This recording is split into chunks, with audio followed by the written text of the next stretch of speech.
Welcome back to the channel Kishan Sani Education.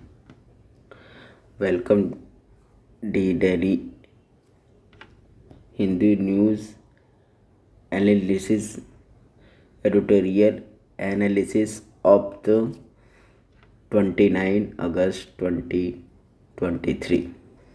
तो guys आज है तारीख 29 अगस्त 2023। देखेंगे आज के द हिंदू कंप्लीट न्यूज़पेपर को। इस आर्टिकल को द न्यूज़ के हिंदी पेपर में 2-3 जगह पे पब्लिश किया गया है। सेम आर्टिकल आपको पेज नंबर 12 में भी मिलेगा। आपको पता होगा कि इसरो ने दो फोटो इसरो ने यहाँ पर रिलीज़ की है। सबसे पहले कुछ बेसिक्स दोस्तों, आपको पता है चंद्रयान 3 के अंदर में एक तो ये प्रपोर्शन मॉडल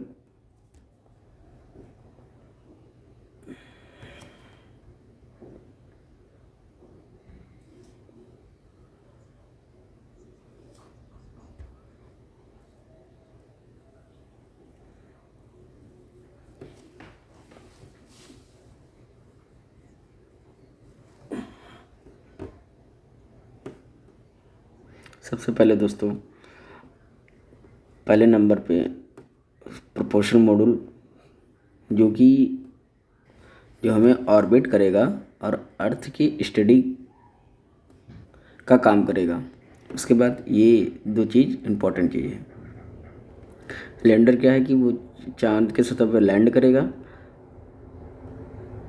और उसमें से एक रोवर निकलेगा। रोवर जो चांद के सतह पर जाकर उसमें आपको 23 अगस्त का डेट याद रखना है। 23 अगस्त को क्या है कि ये लैंडर चांद के सतह पे सॉफ्ट लैंडिंग किया। उसके बाद रोवर बाहर निकला। प्रोपोर्शन मॉडल ने का काम है कि ऑर्बिट करना। ऑर्बिट करते करते इस एक बहुत बड़े प्रकार का गड्ढा आया। इसरो ने यहाँ पे इसका फोटो भी भेजा है। जो रोवर है वो अपना रास्ता बदल सकता है। देख रहे हैं आप, यहाँ पे गड्ढा है, ये सीधा जा रहा था तो फिर यहाँ पे ये अपने गड्ढे वाला रास्ता छोड़कर ये सब जहाँ पे है वहाँ पे चला गया। चांद पर बहुत सारे गड्ढे हैं। गड्ढे बहुत बड़े बड़े हैं, बड़े बड़े पहाड़ भी उसमें समा जाए, इतने सारे गड्ढे हैं, बड़े बड़े गड्ढे हैं। उसके बाद कुछ कुछ छोटे छोटे गड्ढे हैं, कुछ इतने बड़े हैं कि पूरा पहाड़ जैसे कि माउंट एवरेस्ट भी समा जाए इसमें, इतने बड़े बड़े गड्ढे हैं। अभी जब ये रोवर चल रहा था तो इसके सामने 4 मीटर का गड्ढा आया। हालांकि बड़े बड़े भी गड्ढे हैं लेकिन ये छोटा गड्ढा है। 4 मीटर का गड्ढा आया, का गहरा गड्ढा ये रोवर नहीं झेल पाता। तो आप देख रहे हैं कि यहाँ से देखिए ये रहा गड्ढा, यहाँ से फिर ये देखिए सीधा जा रहा है। सीधा जाने के बाद फिर देखिए ये अपना रास्ता चेंज कर लिया। कहा यह जा रहा है कि अब जो रोवर है वो अपने नए रास्ते की तरफ चल दिया है। रोवर तो छोटे मोटे गड्ढे को देख झेल लेगा। इसके बाद जब इसके सामने बड़ा गड्ढा आ जाएगा तो वो झेल नहीं पाएगा। अब आप सोच रहे होंगे कि आखिर रोवर कितना दूरी तक चल चुका है। 8 मीटर यानी 26 फीट की दूरी अब तक रोवर ने तय कर लिया है। और इसरो ने यहाँ पर ये भी इंफॉर्मेशन दिया है कि जो चंद्रयान 3 में जो पेलोड लगाए गए हैं, तो पेलोड जो रोवर और वो पेलोड सही काम कर रहे हैं। मतलब आप कह सकते हैं कि वो सही पेलोड की काम कर रहे हैं, जानकारी इसरो को दे रहे हैं। हमारा जो प्रपोजल मॉड्यूल है, विक्रम लैंडर है, प्रज्ञान रोवर है, इसमें जो पेलोड लगे हुए हैं, इसमें अलग अलग पेलोड का काम होता क्या है। इसमें पेलोड होता है कि इसमें इंस्ट्रूमेंट लगे हुए हैं जो सतह पे जाकर केमिकल एनालिसिस कर सकते हैं। उसके बाद फ़ोटो खींच रहे हैं। ये सारे के सारे बढ़िया तरीके से काम कर रहे हैं। और तीनों का तीनों जो कम्युनिकेशन है वो हमारे बेंगलुरु सेंटर में बना हुआ है। वहाँ पे बढ़िया से ही कम्युनिकेशन हो रहा है। यानी आप कह सकते हैं कि ये तीनों की तीनों चीज़ें हमारे इसरो के कम्युनिकेशन से कनेक्टेड हैं अभी तक। दोस्तों, सवाल ये उठ रहा है कि ये जो रोवर है इसमें कौन कौन से पेलोड लगाए गए। तो दोस्तों ध्यान रखना, इसमें 2 पेलोड इम्पोर्टेंट नज़र आएंगे। सवाल बन सकता है ये दोनों पेलोड न्यूज़ में आ रहे हैं, लगातार के न्यूज़ में आ रहे हैं, लगातार रोज़ के रोज़ न्यूज़ में आ रहे हैं। सबसे पहला पेलोड APXS एक्सएस, इसका फुल फॉर्म होगा अल्फ़ा पार्टिकल एक्सरे एक्सप्रोमीटर। यहाँ पे दूसरा LIBS का मतलब लेज़र इंड्यूस्ड ब्रेकडाउन स्पेक्ट्रोस्कोप। इनका मेन काम क्या है? इनका मेन काम, जो हमारे रोवर के अंदर में पेलोड लगाई गई हैं, इनका मेन काम है चंद्रमा का केमिकल एनालिसिस करना। ये काम करेगा APXL। दूसरे पेलोड का काम क्या है? दूसरे पेलोड का काम ये है कि चंद्रमा पे मिट्टी है, चट्टान है, बोल्डर जो प्रेजेंट है, ये सब सारी चीज़ों का एनालिसिस LIBS करेगा। जैसा कि हमने पहले बताया कि इसको और भी न्यूज़ पेज में कवर किया गया। प्रज्ञान रोवर इनकाउंटर क्रिएटेड ड्यूरिंग मूल क्वार्क।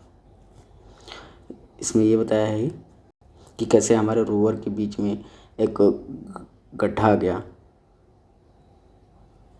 गया। उसके बाद रोवर ने क्या अपना रास्ता बदल दिया। रास्ता बदलने के बाद इन्होंने अपना रास्ता बदल दिया। अपना रास्ता अगर नहीं बदलता तो कहीं ना कहीं रोवर से इसरो का कम्युनिकेशन टूट जाता। तो ये बात हमको ये क्लियरली समझ में आती है। तो आगे आते हैं ना, ये आर्टिकल इम्पॉर्टेंट हो सकता है। कोटा के अंदर में काफ़ी सारे लोग आत्महत्या कर रहे हैं। अब ये न्यूज़ में आया है कि 2 बच्चे, कल के डेट में 2 बच्चे यहाँ पर सुसाइड कर लिए, आत्महत्या कर लिए। उसके पहले भी आत्महत्या की न्यूज़ यहाँ पर निकल के आ रही है। क्या है कि ये टेंशन लगातार बढ़ते जा रही है। अब कोटा में क्या है कि ये सेंटर चलता है, एंट्रेंस एग्ज़ाम का सेंटर है। वहाँ पे कई सारी कोचिंगें हैं। अगर आपको नीट की तैयारी करनी हो तो आप कोटा जाइए। अगर आप JEE मेंस एडवांस की तैयारी करना हो तो बच्चे लोग वहाँ पे कोटा जाते हैं। लगभग 2 लाख से लम्स एंट्रेंस एग्ज़ाम देनी हो, डॉक्टर बनना हो, डॉक्टर का एंट्रेंस एग्ज़ाम जैसे नीट का एग्ज़ाम के लिए यहाँ पे तैयारी करनी पड़ती है। इंजीनियरिंग के लिए तैयारी करनी पड़ती है। दोस्तों, यहाँ पे रिपोर्ट ये आ रही है कि लगभग 2 लाख बच्चे हर साल यहाँ पर पढ़ने के लिए आते हैं। 1 से 1.5 लाख की फ़ीस है। 1 से 1.5 लाख की फ़ीस यहाँ पर बच्चे लोग पे करते हैं। खाली फ़ीस इंस्टीट्यूशन का फ़ीस है। उसके बाद यहाँ पर रूम लेने के साथ यहाँ पर रोज़ की चीज़ें को लेना, खाना, मेस लगवाना। ये मेरा पर्सनल एक्सपीरियंस है कि मैं भी 1 साल कोटा में रहा है, JEE मेंस की तैयारी की है। कोचिंग का फ़ीस तो आप देंगे ही देंगे। उसके बाद आपके रोज़ के लिए सामान लेना, रोज़ाना रहने खाने का खर्चा, सारा काम करना। उसके बाद उसके बाद परिवार से दूर रहना।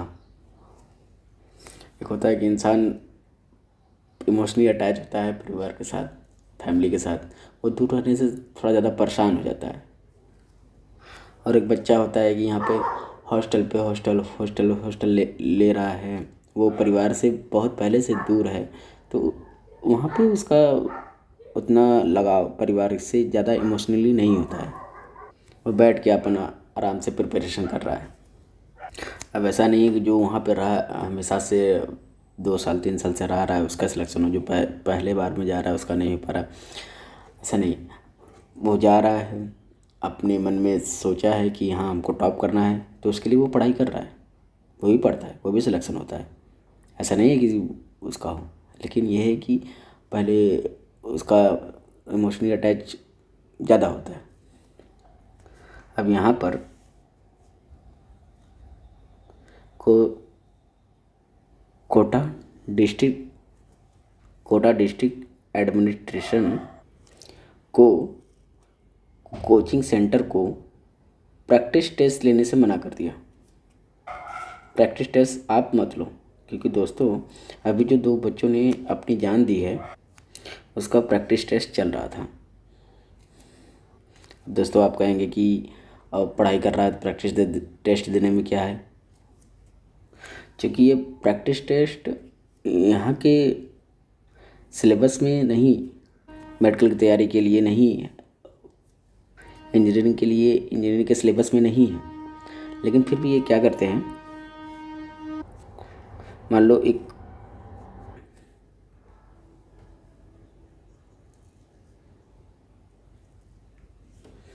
अब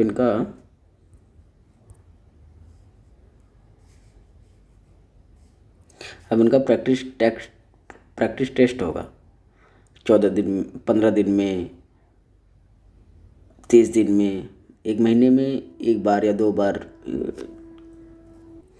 अब इस टेस्ट में होता क्या है कि इसमें जो जो बढ़िया बच्चे होते हैं जो टॉप करते हैं उसको बैच नंबर एक में भेज देते हैं, और उससे कम जो नंबर लाते हैं उसको बैच 2 में भेज देते हैं, उसको 3 में भेज देते हैं। आप ऐसा कर सकते हैं कि नंबर वन वाला बैच को अच्छी फैसिलिटी, अच्छे टीचर, अच्छी गाइडेंस, अच्छी फैकल्टी मिलती है, और जहाँ पर नंबर 2 है नंबर 3 है उसको उतनी अच्छी सी फैसिलिटीज़ नहीं मिल पाती है, उतने अच्छे टीचर नहीं मिल पाते हैं, उतना अच्छा गाइडेंस नहीं मिल पाता है। ऐसा क्यों? ऐसा इसलिए करते हैं कोचिंग वाले कि उनका जो कोचिंग का रैंक है वो इनबिल्ड हो जाए। हर साल के बच्चे इस कोचिंग से उनके बच्चे निकलने के साथ साथ हर साल वो न्यूज़पेपर में आर्टिकल भेजें। उसके साथ साथ यहाँ पे एडमिशन इनका ज़्यादा हो सके इन कोचिंग सेंटर का।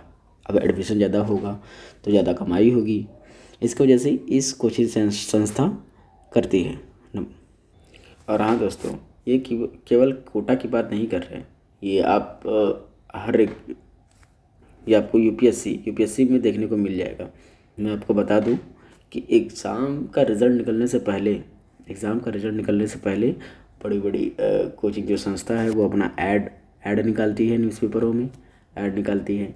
ऐड निकालने के साथ साथ जो बड़े बड़े जो टॉपर हैं उनका फ़ोटो भी छापती हैं। फ़ोटो छापने के साथ साथ ताकि उनका एडमिशन ज़्यादा हो सके एडमिशन तो ज़्यादा होगी, तो वो अच्छे से। कभी कभी क्या होता है कि हम हो गए, हमारे पेरेंट्स हो गए, तो वो सोचते हैं कि ये कोचिंग से ज़्यादा बच्चे निकल रहे हैं, ज़्यादा बच्चे का सिलेक्शन हो रहा है, तो हम लोग भी सोचते हैं कि जाकर 1-2 क्लास ले लिया जाए, उसमें एडमिशन ले लिया जाए। उसमें एडमिशन लेने के साथ साथ हमारा भी सिलेक्शन हो जाएगा, क्योंकि उसमें टीचर अच्छे हैं, फैसिलिटीज़ अच्छी हैं। ऐसे हमारे पेरेंट्स भी सोचते हैं और हम भी सोचते हैं। फिर उसके बाद क्या होता है दोस्तों कि हमारे पेरेंट्स लोग फीस भी भर देते हैं, पैसे भर देते हैं। उसके बाद एडमिशन होने के बाद बच्चों का प्रेशर चालू हो जाता है। अब क्या है कि जो नंबर 1 वाले जो बच्चे हैं, नंबर 2 वाले जो बच्चे हैं, नंबर 3 वाले जो बच्चे हैं, नंबर 1 वाले जो बच्चे हैं उसको ए वन क्लास में दे दिए। इसके बीच वाले में जो है उसमें फैसिलिटी थोड़ी अच्छी है, उसमें दे दिए। इसके बाद जो जो नीचे वाले बच्चे हैं उनको फैसिलिटी उतनी अच्छे से नहीं मिल पाती। हालांकि मिलती नंबर 2 वाले को भी नहीं है, लेकिन ए वाले को ज़्यादा ज़्यादा इसमें फैसिलिटी रहती है। अब ये सब ए वन वाले को बैच में कैसे डालना है, कैसे ए 2 वाले को, कैसे ए 3 वाले को, ये सब प्रैक्टिस टेस्ट से किया जाता है। संस्थाएं प्रैक्टिस टेस्ट लेती हैं। अब क्या है कि नंबर 3 वाला जो बैच है, नंबर 3 वाला जो लड़का है, नंबर 3 वाला जो लड़का है नंबर 3 वाला जो लड़का है वो बहुत सारा डिप्रेशन में पहुंच जाता है। बहुत सारे डिप्रेशन में पहुंच जाता है कि मेरा सिलेक्शन होगा कि नहीं होगा।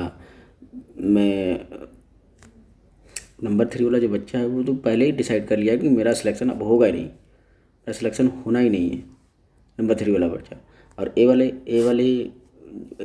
1 नंबर के बैच हैं वो उनका सिलेक्शन हो सकता है। 2 वाले का बहुत कम चांसेस है कि हो सकता है, लेकिन 3 वाले तो पहले ही डिसाइड कर लिया ना कि मेरा सिलेक्शन होगा ही नहीं। अब इसमें क्या है, नंबर जो एकदम नीचे वाला, जो निचले स्तर का जो बच्चा है वो तो डिप्रेशन में आएगा ही आएगा। वो डिप्रेशन में आएगा, वो सोचेगा कि हमने जो पैसा भेजा है, पैसा भरा है, वो तो मेरा वो हो गया। साल भर पढ़ेगा, साल भर पढ़ने के साथ साथ वो घर जब जब उसका सिलेक्शन नहीं होता है तो बहुत सारी चीज़ों का सामना करना पड़ता है उसको। ऐसा मैं फेस कर पा रहा हूँ, मैं किया भी हूँ, क्योंकि मेरा सिलेक्शन हुआ नहीं है। अब ऐसा नहीं है कि एक बैच में ऐसा होता है, ऐसा हर बैच में होता है, हर बैच में होता है। इसमें टेस्ट कराया जाता है, टेस्ट कराने के साथ साथ इसमें जो टॉपर बच्चे हैं उनको ए वन में डाला जाता है।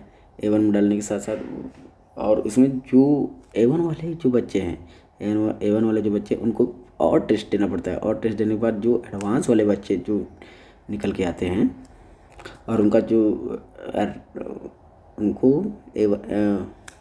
एडवांस वाले बच्चे को अलग से ध्यान दिया जाता है। अलग से उनको टीचर आते हैं अलग से पढ़ाते हैं, उनको अच्छे से उनका ध्यान रहे ताकि उनके कोचिंग का रैंक आगे हो, रैंक आगे होने के साथ साथ उनका कोचिंग का एडवर्टाइजमेंट होगा। एडवर्टाइजमेंट होने के साथ साथ बच्चे और ज़्यादा आएंगे पढ़ने के लिए।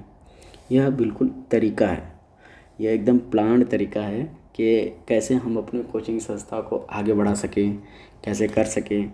इससे क्या है कि जो नीचे स्तर वाला जो बच्चा है वो बहुत डिप्रेशन में आता है। जब बहुत डिप्रेशन में आता है तो ऐसे आत्महत्या करता है। और इसी वजह से वो जो लड़का है वो अपने जीवन से हार गया, जीवन से हार। और इसकी वजह से कोटा डिस्ट्रिक्ट एडमिनिस्ट्रेटर को कोचिंग सेंटर को ये प्रैक्टिस टेस्ट करने से मना कर दिया है। कोई भी प्रैक्टिस टेस्ट नहीं किया जाएगा। लेकिन फिर भी ये जो कोचिंग संस्थाएं हैं ये एक और सोल्यूशन अपना निकाली है, एक और सोल्यूशन निकाले। सोल्यूशन क्या है कि अगर आप एडमिशन करने के लिए जा रहे हैं तो उसके पहले सबसे पहले आपको एंट्रेंस एग्ज़ाम देना होगा। अब क्या है कि पहले एंट्रेंस एग्ज़ाम ले लिया। एंट्रेंस एग्ज़ाम लेने के साथ साथ उनको समझ में आ गया कि ये बच्चा जो है वो ए वन बैच में जाएगा कि ए 2 बैच में जाएगा। ऐसे ऐसे उनको पता चल जाता है कि कौन सा बैच लड़के को कौन सा बैच देना चाहिए। जो एकदम नहीं पढ़ पा रहे हैं, जिन्हें टेस्ट नहीं निकाल पाया, उसको लास्ट का बैच दे दिया। लास्ट का बैच देने के साथ साथ उसको उतना तरीके से ध्यान नहीं दिया। और जो ए1 का बच्चा है, जिसने बहुत बढ़िया सा वो एंट्रेंस एग्ज़ाम निकाला, एंट्रेंस एग्ज़ाम निकालने के साथ साथ वो उसको अच्छे बैच में इसको डाल दिया। अच्छे बैच में डालने के साथ शुरू से उसको अच्छे से फैसिलिटी, अच्छे से उसको ध्यान देना, सारी चीज़ें होने लगी। देखा जाए तो कहीं ना कहीं सिस्टम में प्रॉब्लम है। सिस्टम में प्रॉब्लम सही हो जाए, उसके बाद बच्चा जो है वो अच्छे से ग्रो कर पाए, करने के साथ साथ सिलेक्शन भी ले लें। अब ऐसे में क्या है बच्चा कि आसपास के लोगों से, अपने दोस्तों से, अपने पेरेंट्स से कह के आता है, से बोल देता है कि हम सिलेक्शन लेकर आएंगे। उसके बाद जब उसके साथ ऐसा होता है, जब वो सिलेक्शन नहीं होने सोचता है कि मेरा सिलेक्शन नहीं होगा, तब वो मेंटली डिस्टर्ब हो जाता है। मेंटली डिस्टर्ब होने के साथ साथ वो आत्महत्या जैसी चीज़ें, लगभग लगभग आपको ज़्यादा इन्फॉर्मेशन बता दिया गया है इसमें से कोटा को लेकर। अब आते हैं नेक्स्ट ऐड करते हैं। नेक्स्ट ऐड कर थोड़ा इम्पोर्टेंट है। आपको पता है दोस्तों कि इंडिया चाइना के बीच का रिलेशन थोड़ा ज़्यादा ही ख़राब है। रिलेशन सही होने के साथ साथ अभी क्या है कि 2023 का चाइना ने मैप अपना मैप लॉन्च किया। अपने चाइना का अपना मैप लॉन्च किया। अपना मैप लॉन्च करने के साथ साथ उन्होंने भारत के इंडिया के अरुणाचल प्रदेश को अपने मैप में दिखाया। अरुणाचल प्रदेश के साथ साथ एक्साई चीन रीजन है, उसको भी अपने मैप में दिखाया। यहाँ पे चाइना ने अपना मैप रिलीज़ किया।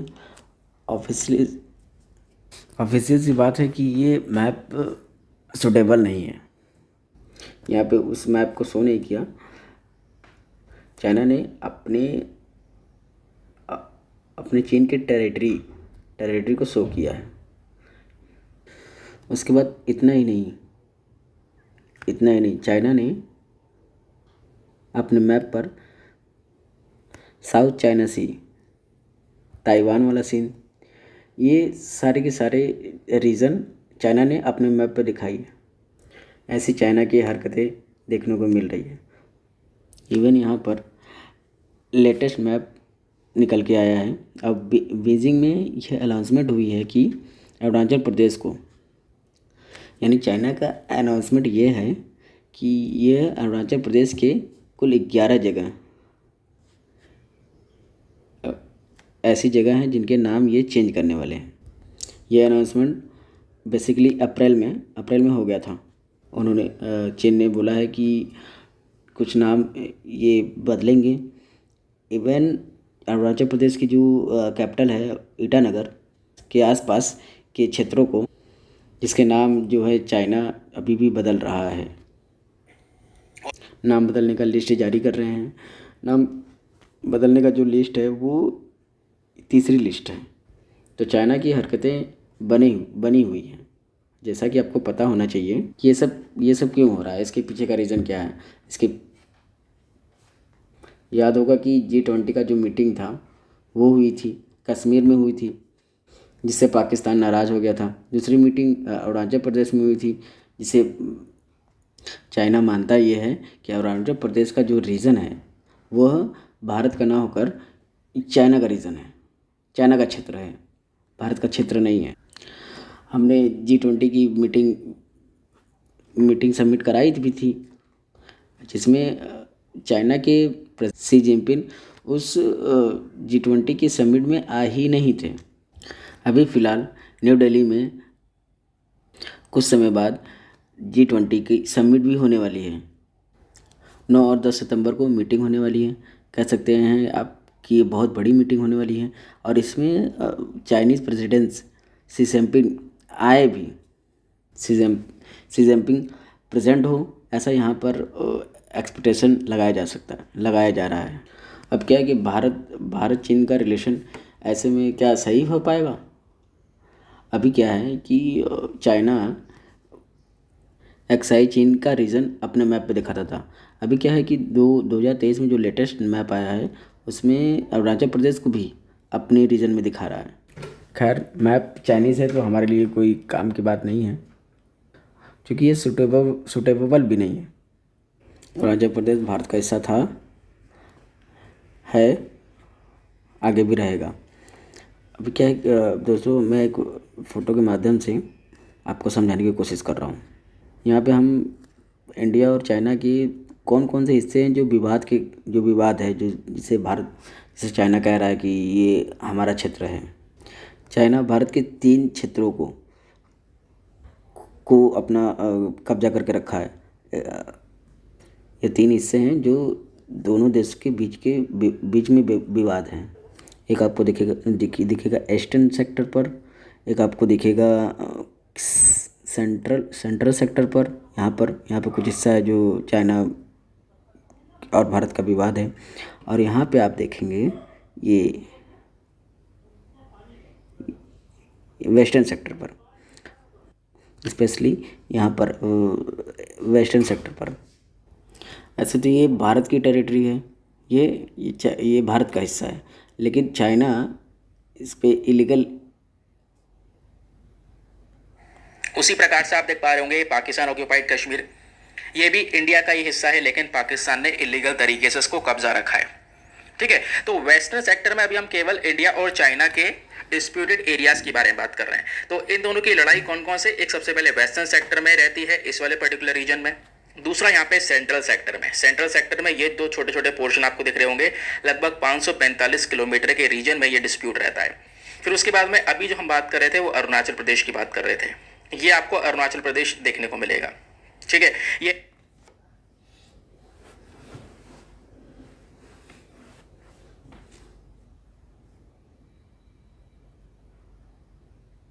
ज़्यादातर चाइना का विवाद इस रीजन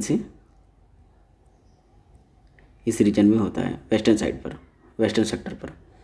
ये चूँकि भारत का है लेकिन विवाद, लेकिन आप इधर देखेंगे छोटे छोटे हिस्से, यहाँ पर सेंट्रल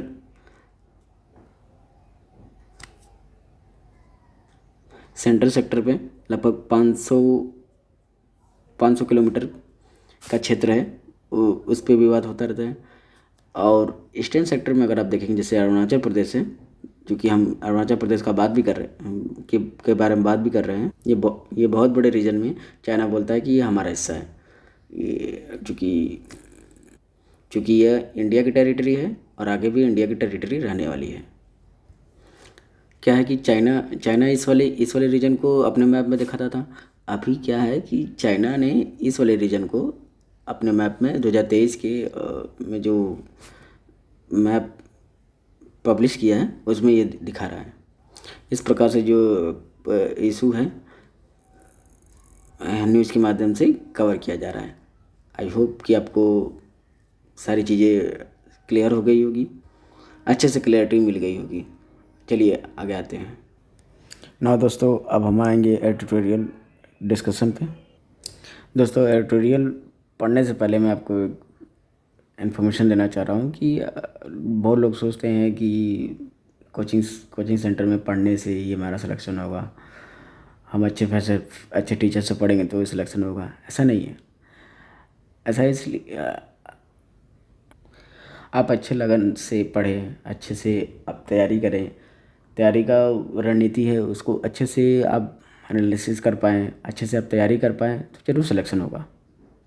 बहुत सारे प्लेटफॉर्म हैं जिससे आप पढ़ सकते हैं, जैसे कि यूट्यूब चैनल में बहुत सारे ऐसे क्रिएटिविटी चैनल हैं जिससे आप पढ़ सकते हैं। ऐसा नहीं है कि एक ही साल में आप सिलेक्शन लें, आप 2 साल में लीजिए यूपीएससी का सिलेक्शन। कोचिंग संस्था 1 साल पढ़ाएगी, आप 2 साल लीजिए, आराम से लीजिए, लेकिन इसके साथ साथ आप अपने दूसरे स्किल पे भी ध्यान दीजिए। मैं स्किल के बारे में इसलिए कह रहा हूँ कि जैसे कि आप 12 घंटे 8 घंटे नहीं पढ़ सकते हैं, 6 घंटा पढ़िए, 4 घंटा पढ़िए, लेकिन कुछ और स्किल सीखते रहिए। स्किल सीखते रहेंगे, कुछ हाथ में वो हो जाएगा। उसके बाद क्या है कि अगर आप 1 साल 2 साल के बाद आपके फेवर में वो रिजल्ट नहीं रहती है तो आप स्किल तो सीखे हैं, उसके साथ साथ आप आगे बढ़ सकते हैं, आगे कर सकते हैं। तो इससे क्या है कि अब आपका सिलेक्शन नहीं हुआ तो आप सोच रहे हैं कि हम 2 साल दे दिए, 2 साल देने के बाद 1 साल दे दिए, 1 साल देने के बाद हमने कुछ सीखा नहीं। इसीलिए ये कुछ स्किल ज़रूरी हैं, उसको सीख लीजिए। छोटे 1-2 घंटे के लिए आप उस चीज़ों को सीख सकते हैं, क्योंकि हर एक सेक्टर में बंदा टॉप पे भी है, डाउन पे भी है। आप कोई भी सेक्टर ले लो, जैसे इंजीनियरिंग का ले लो तो जिसको बहुत ज़्यादा पैकेज मिलता है, और बहुत डाउन पे भी इंजीनियर्स है जिसमें 25-30 हज़ार रुपये की सैलरी मिलकर भी काम चलता है। जिसको कोई नहीं।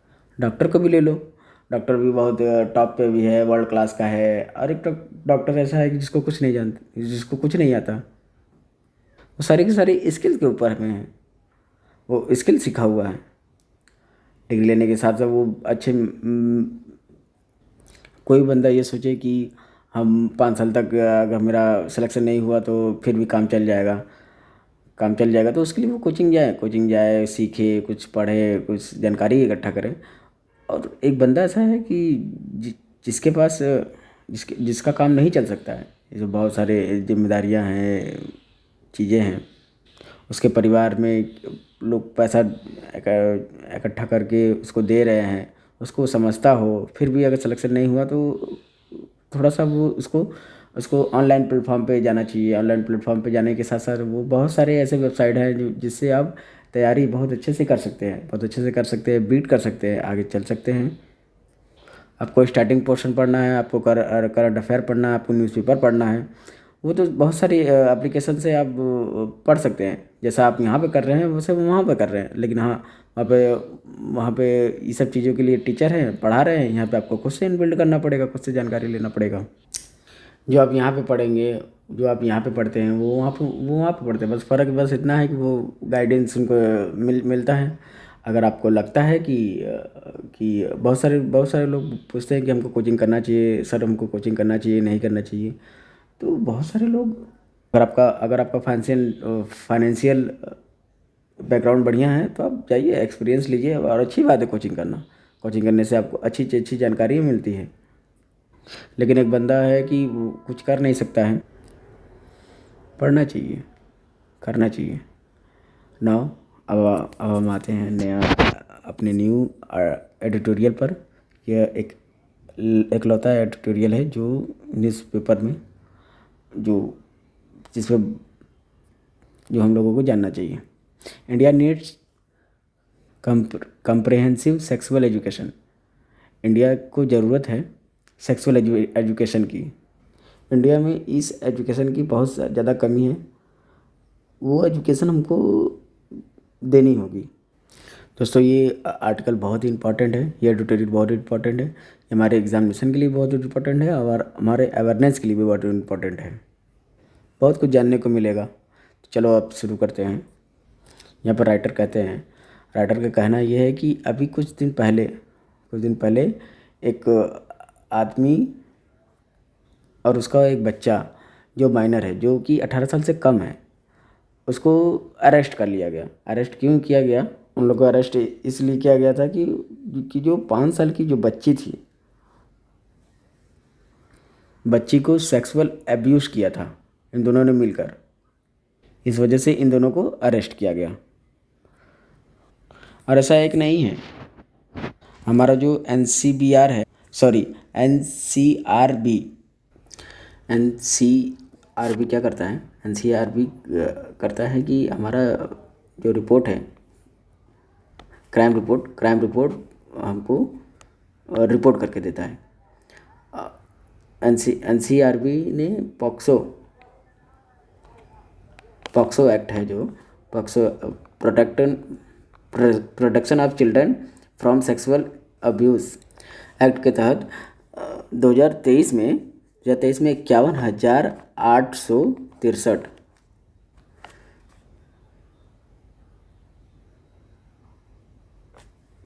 51,863 केसेस को रिपोर्ट किया गया।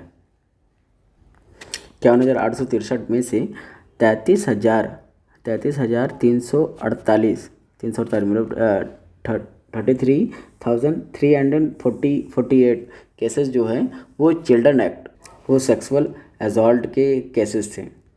सेक्सुअल बच्चों को यहाँ पर सेक्सुअली हरास किया गया उसके केसेस थे। ये जो बाल यौवन शोषण है, ये कहीं ना कहीं बहुत ज़्यादा प्रॉब्लम बनते जा रहे हैं सोसाइटी में। इसके जो केस बढ़ रहे हैं, इसके पीछे का रीज़न है कि हम बच्चे को सेक्सुअल एजुकेशन नहीं दे पा रहे हैं। इनफैक्ट इसमें बहुत छोटी सोच वाले कुछ सोसाइटी के लोग हैं, बहुत छोटी सोच रखते हैं। इनकी सोच बहुत पुराने ज़माने की अपने बच्चों को सेक्सुअल सेक्सुअल एजुकेशन देने की ज़रूरत है। सेक्सुअल एजुकेशन में क्या है कि बच्चों को ये बताया जाए कि बैड टच, मतलब गलत जगह का जो टच है, जो लोग कोई टच करता है तो वो अपने पेरेंट्स को इन्फॉर्म कर सके। नहीं तो जो बच्चा है वो शुरुआत में तो ये सब चीज़ों को झेल तो लेता है, आगे जाके इसका जो इम्पैक्ट है वो उस बच्चे का मेंटल में बहुत ज़्यादा इम्पैक्ट पड़ने लगता है। आगे चल के जब बच्चों को ये पता चलता है कि ये सब चीज़ें थी, इससे आप कह सकते हैं कि उसका बहुत सारा हेल्थ डिक्रीज होने लगे। और इससे जो हमारे यंग एडल्ट हैं, सभी जेंडर के, उनको कहीं ना कहीं वो नेगेटिव इम्पैक्ट पड़ सकता है। और कहीं ना कहीं हमारी ये सोच है, वो पुराने ज़माने की है। कहीं ना कहीं हमको प्रेडियार्कल सोसाइटी होनी चाहिए। प्रेडियार्कल सोसाइटी क्या है? एक जो मर्द है, जो पुरुष है, खासकर हम पुरुषों की बात कर रहे हैं, सबसे टॉप पर है। और जो महिलाएं हैं वो पुरुष एकदम टॉप पे है। जो महिलाएं हैं वो पुरुष के नीचे मतलब बॉटम पे बनी हुई है। ऐसी जो हमारी सोच है, एक ऐसी सोच लंबे समय से बनी हुई आ रही है सोशल स्ट्रक्चर में, और सभी जगह पे इसी चीज़ का प्रसार किया जाता है। और ये सब सारी चीज़ें कहीं ना कहीं यंग एडल्ट और सारी चीज़ों पर नेगेटिव इम्पैक्ट डालती है। कहीं ना कहीं हमको समझना चाहिए कि ये सेक्सुअल एजुकेशन जो है वो क्यों इतनी ज़्यादा ज़रूरी है, क्यों इतनी ज़्यादा रेलेवेंट है, और कैसे कौन लोग इस एजुकेशन में इसको प्रमोट कर सकते हैं। इसीलिए ये सेक्सुअल एजुकेशन भारत के लिए बहुत इम्पोर्टेंट है, बहुत ज़रूरी है, बहुत ज़्यादा रिलेवेंट है, ताकि बच्चा कहीं जो बैड टच कर रहा है ताकि उसको बता सके अपने पेरेंट को, अपने घर वालों को बता सके, अपने पेरेंट को बता सके। अपने यह सारा का सारा आर्टिकल उसी बेस्ड पे है कि हम बच्चों को एजुकेशन दे सके, सेक्सुअल एजुकेशन, और ये ज़रूरी भी है। एंड अब मेरा वीडियो देखने के लिए धन्यवाद। आप इसे प्रमोट करें। जय हिंद, जय भारत।